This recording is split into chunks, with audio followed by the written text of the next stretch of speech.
We're gonna cook sinuwam na mais. In English, corn soup. Healthy! Please subscribe to my channel. We have a lot of corn today. Thank you, Brother Dave and Sister Lujin. This corn is from their garden and they just pick it today. My husband want me to cook some corn soup for him. In Filipino, sinuwam na mais. Let's do it! As we cook sinuwam na mais, we're gonna need leafy vegetable. So for the one we have here is alugbati.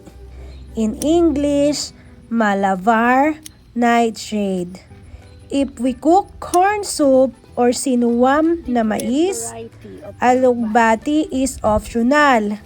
If you don't have it, you can change it into malunggay leaf, the moringa, or leaf of a bitter melon, or you can have the saluyot, or you can have the talbos ng kamote.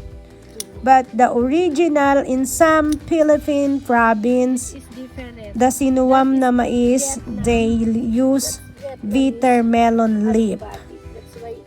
Although this leaf that I said is optional, you can use it too.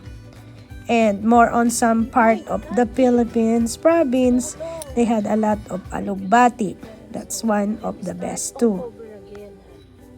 We need chicken breast. First thing we need to do is just put our breast chicken on a boiling water. A little bit salt on it where it's boiling. And let's wait it boil. And after the chicken had boiled enough, just grab it and let it cool. Coming on. And the soup from the chicken, let just set aside. And when the chicken is already cold, we're gonna break it into pieces. It's better if you just break it into your hand. My grandma said when I was a kid, it's more tastier than that. Break it into the pieces with our hand. After we break it all, we're gonna start to cook our sinuwam. These are, of course, our corn and our shredded chicken and our onion, garlic, 1 piece of tomato, shiitake mushroom, 1 egg, and our alugbati, our nightshade vegetable, salt and pepper, and we can put also our oyster sauce. Our pan, put a little bit of our oil. Then after that, we're gonna put our onion. It smells so good.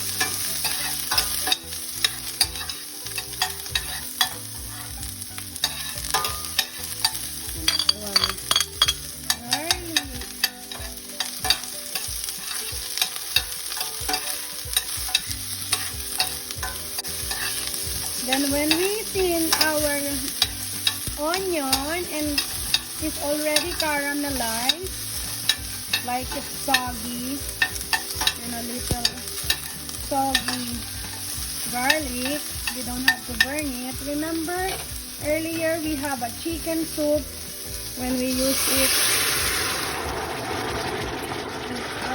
In there, that's our soup when we boiling up the chicken. Then we're gonna put the whole tomato and cover it for a while. Then if we see our soup is boiling good enough and it feels like our tomato bean soggy, we can crush our tomato. The way you do your tomato like this, it's more tasty and it's easily also to remove the skin. And let it just boil until it's become more soggy. Boiling, boiling. And now I'm gonna put salt. I'm gonna put salt for taste. Make sure it's not salty.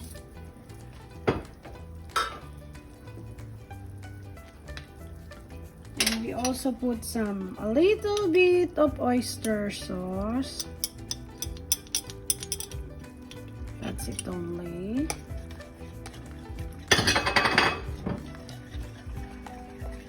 Mix it really good. And wait until this tomato is really cooked. So it's not yet really. So let it boil. But you can add on the chicken. It's a lot of soup. A little bitty pan and it's a lot of soup. Cover it up. Okay, when you see the chicken is really well done, and you see if the tomato is also well done,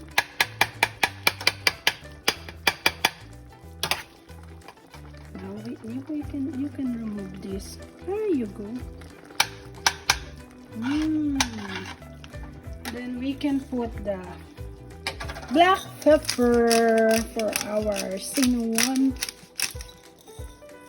And now we can put our shiitake mushroom and our corn.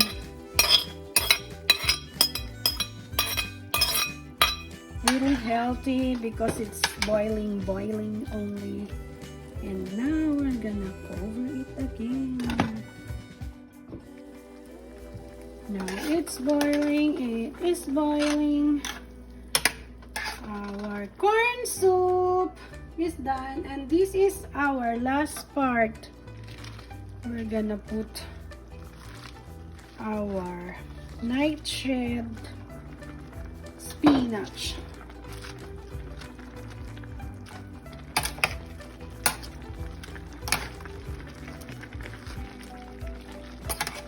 Remember, if we don't have nightshade spinach, we can use bitter melon leaf or malunggay.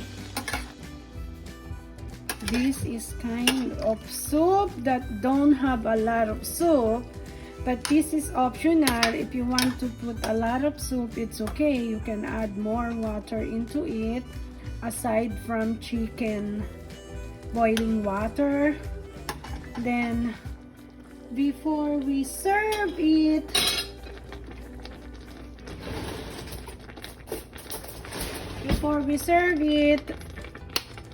and it's done, we're gonna put the egg.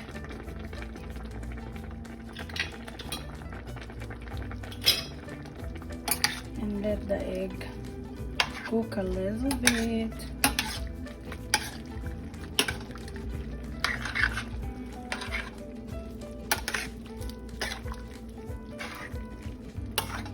And let the egg cook a little bit. And this sinuwam is done. This is my husband's favorite.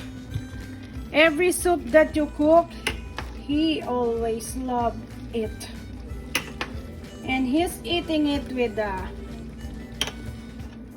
the crackers, or he's having a little rice. And before you serve, it's optional. You can put onion string,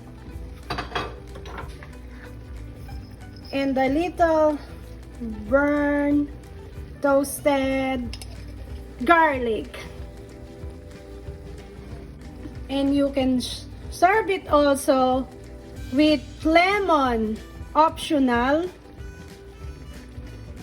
The Sinuwam corn or corn soup is done. Please subscribe to my channel.